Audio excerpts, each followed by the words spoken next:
புத்தளம் மாவட்ட ஒருங்கிணைப்பு குழு கூட்டம் இன்று ஜனாதிபதி தலைமையில் நடைபெற்றது. 190% உப்பு உற்பத்தியாகின்ற உப்பளங்கள் பாரியளவில் அழிவடைந்துள்ளன. அறுவடை பாதிப்பே அதிகமாக உள்ளது. முதலாவதாக அனைத்து பாதிப்புகளுக்கும் நட்டேடு வழங்க முடியாதல்லவா? நாம் இப்போது நியாயமான இழப்பீட்டை வழங்கி வங்கியூடாக கலந்துரையாடி ஏதாவது கடன் நிவாரண யோசனை முறைமை பற்றி ஆராயலாம். ஆம் ஜனாதிபதி அவர்களே, நாங்களும் அதனையே எதிர்பார்க்கின்றோம்.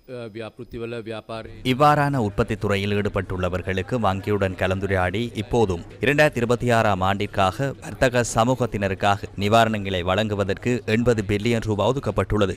அதில் ஒரு பகுதியை இதற்காக ஒதுக்கி ஏதாவது கடன் நிவாரணங்களை வங்கியூடாக உடனடியாக பெற்றுக் கொடுப்பதற்கான நடவடிக்கைகளை ஏற்பாடு செய்ய எதிர்பார்க்கின்றோம். பயிர் சேதங்களுக்கு இழப்பீடு வழங்கும் பணியை டிசம்பர் 25ஆம் தேதிக்கு முன்னர் நிறைவு செய்யுமாறு ஜனாதிபதி அறிவுறுத்தியுள்ளார். மாவட்டத்தில் சேதமடைந்த பெருந்தெருக்கள் மற்றும் பாலங்களை புனரமைப்பது தொடர்பிலும் இங்கு ஆராயப்பட்டது.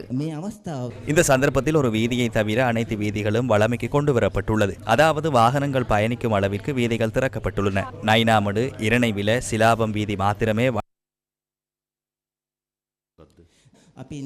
இந்தியாவால் அன்பளிப்பு செய்யப்பட்ட பாலம் ஒன்று அங்கு நிர்மாணிக்கப்படுகிறது. அந்த பாலத்தினூடாக அதிகளவு 50 மாத்திரமே பயணிக்க முடியும். ஆனால் இங்கு 80 மீட்டர்கள் அளவில் பயணிக்க வேண்டிய தேவை உள்ளது. 4 வாரங்களை எமக்கு வழங்குங்கள். நாங்கள் அதனை முழுமையாக புனரமைத்து விடுவோம். වනජීවි කලාපය ඇතුළේ ප්‍රධාන පාලමක් තියෙනවා. பாலම කැඩලා තියෙන වනජීවි කලාප வனஜீவராசிகள் வலயத்தில் மாத்திரமல்ல, அது மன்னார் புத்தளத்தை இணைக்கின்ற பாலம்.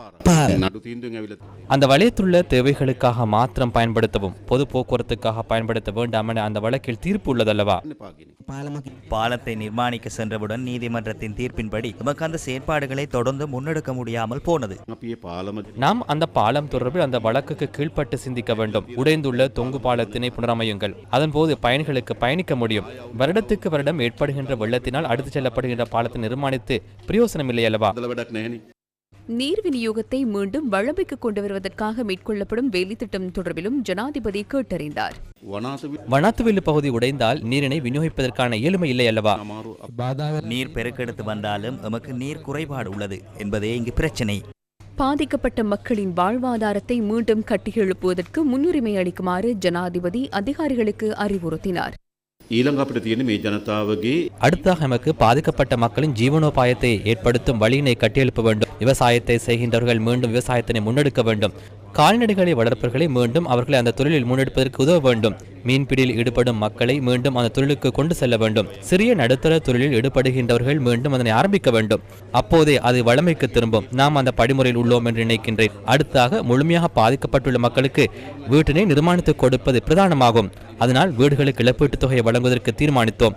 அவர்களுக்கான காணியை பெற்றுக் கொடுத்து அவர்களின் வீட்டு நிர்மாணிக்க உதவ வேண்டும். தனித்தனியாக வீட்டினை வழங்குவதை விட 50 லட்சம் ரூபாய் உரிமையுள்ள வீட்டினை சொந்தமாக்குவதற்கான செயற்திட்டத்தை ஆரம்பிப்பது நல்லதல்லவா? வெறுமனை கொடுத்து அது மீண்டும் அழிவடைவதற்கு பதிலாக 50 லட்சம் ரூபாய் வழங்கும் பொழுது அதில் கவனமாக இருக்க வேண்டும். வீட்டை நிர்மாணிப்பதற்காகவே இதை வழங்குகின்றோம். அதனால் படிப்படியாக அதனை வழங்குவதே பெறுமதியானது. நாம் பொருளாதாரம் சிறப்பாக காணப்பட்ட சந்தர்ப்பத்தில் இந்த அனர்த்தத்தை எதிர்நோக்கவில்லை. வீழ்ந்திருந்த பொருளாதாரம் மெதுவாக கட்டியெழுப்பப்பட்டு மூச்சுவிடும் சந்தர்ப்பத்திலே இந்த நிலைமை ஏற்பட்டுள்ளது. அதனால் இவ்வாறான சந்தர்ப்பத்தில் உள்ளக பொறிமுறையில் ஏற்படும் பிரச்சினை எமது பொருளாதாரத்துக்கு பாதிப்பை ஏற்படுத்தும். இருப்பினும் எமது வலுவான நிதி ஒழுக்கத்தின் பலனாக மக்களின் வாழ்க்கையை கட்டியெழுப்புவதற்கான நியாயமான நிவாரணத்தை வழங்குவதற்கான இயலுமை உள்ளது. இது நிதி ஒழுக்கத்தினால் மாத்திரமே இடம்பெற்றுள்ளது. அதனால் உதவி கிடைக்க வேண்டியவர்களுக்கு உதவியை பெற்றுக் கொடுப்பதுடன் நாம் பேணிய அந்த நிதி ஒழுக்கத்தினை அவ்வாறே பேண வேண்டும். අපි තබාගත යුතු මූල්‍ය විනේ ඒ විදියටම රැක ගන්නවා.